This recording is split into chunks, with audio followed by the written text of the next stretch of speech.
Sabi nila, ang halalan daw ay panahon ng pagkakabitak-bitak, pagsisiraan, pagkakahati-hati. Subalit kabaliktaran po ang inilulunsad ng ating alyansa.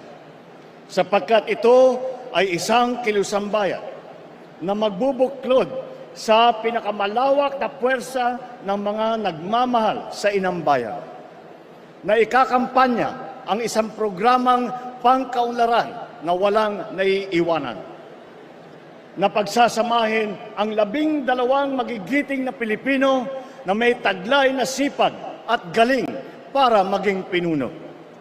Tangan ang prinsipyong makatao, makadiyos, makabansa. Titindig para sa interes ng bayan at sa kapakanan at karapatan ng bawat isang Pilipino. Sa aking pag-endorso, ang tanging hiling ko ay mapanatili ang kanilang katapatan at pagmamahal sa bansa. Ito ang pinakamahalagang katangian ng kandidato na aking tinitignan at pinag-iisipan. Kaya naman, mga kababayan, ang mga sumusunod na individual ay kilala natin sa kanilang kasanayan at sa kanilang serbisyo publiko. Ang una sa ating hanay ay matagal na naging alkalde ng progresibong lungsod ng Mandaluyong. Hinalal din siya bilang kongresista at ngayon siya ay ang maagap at mabisang kalihim ng DILG. Mga kababayan, ang ating Mr. Gawa, Hindi Salita, Secretary Benher Abalos.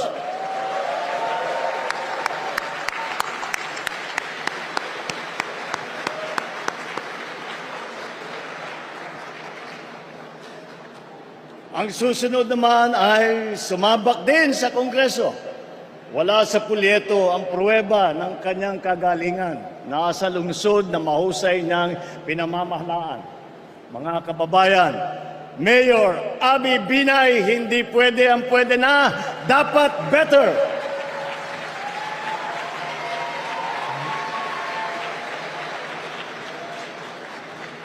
Ang susunod naman po ay kinikilala po natin na kumpanyera.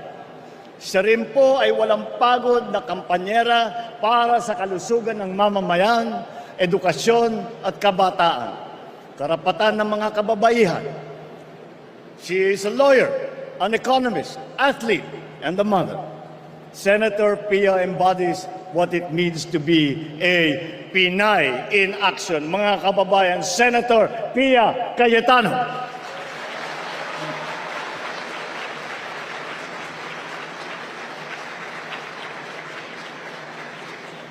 Ito naman ay isang officer and a gentleman na tapat at buong tapang na naglingkod ng lampas 5 dekada sa taong bayan.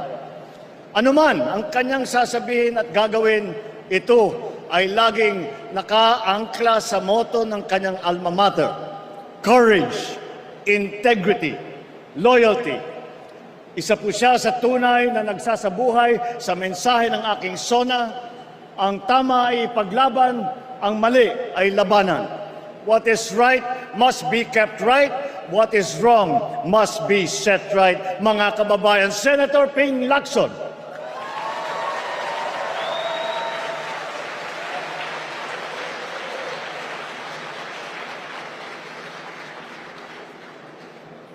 Sanay ring mamabatas ang susunod sa ating lineup. Nahasa bilang vice-gobernador na ngayon ay nasa Senado. Naging gobernador din ng lalawigan niya ng Pampanga. Mga kababayan, ang Supremo ng Senado, Senator Lito Lapid.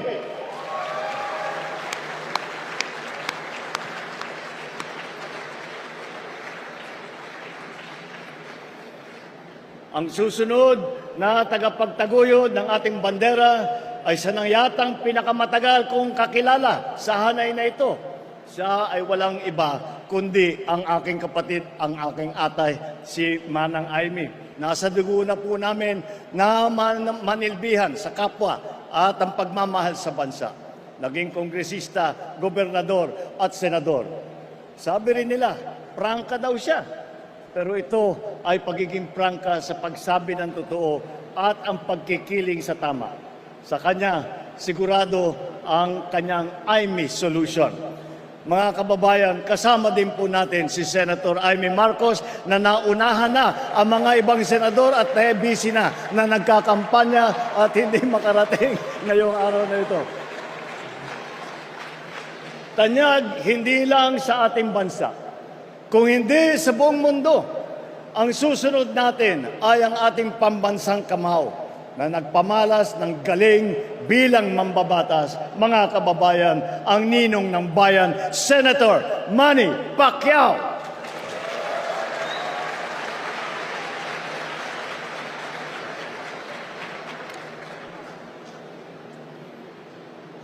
Kilala naman sa marami niyang ginagampan ng papel sa iba't ibang larangan.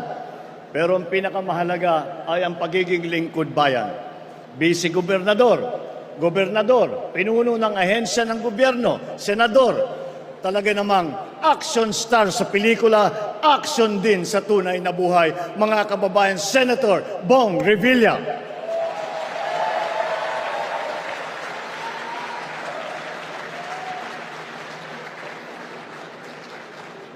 Ang ating susunod ay nakapaglingkod ng 24 na taon bilang senador. Kasama natin sa paglalakbay tungo sa maaliwalas na bukas.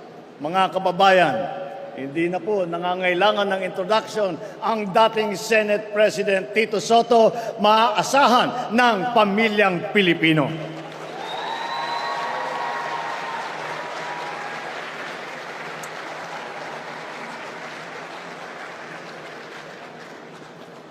Ito naman ang big brother na iyong masasandalan. Naging mayor ng Tagaytay, puno ng MMDA, ay ngayon naman ay senador. Mga kababayan, Senate Majority Leader Francis Utol Tolentino, tol ng bawat Pilipino.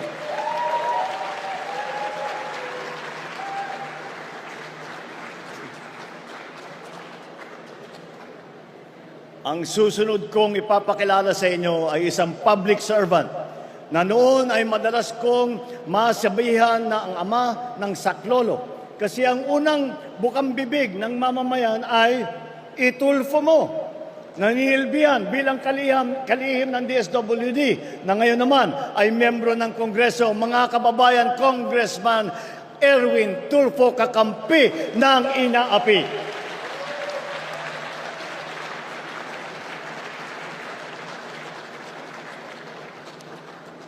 Ngayon, ang aking ika-12 na sa hanay ng nagpamalas ng husay sa pamumuna, hindi lamang sa pamahalaan, kundi pati sa mga kumpanyang nagbibigay serbisyo sa ating publiko. Mga kababayan, Deputy Speaker Camille Villar, ang bagong boses para sa bagong bukas.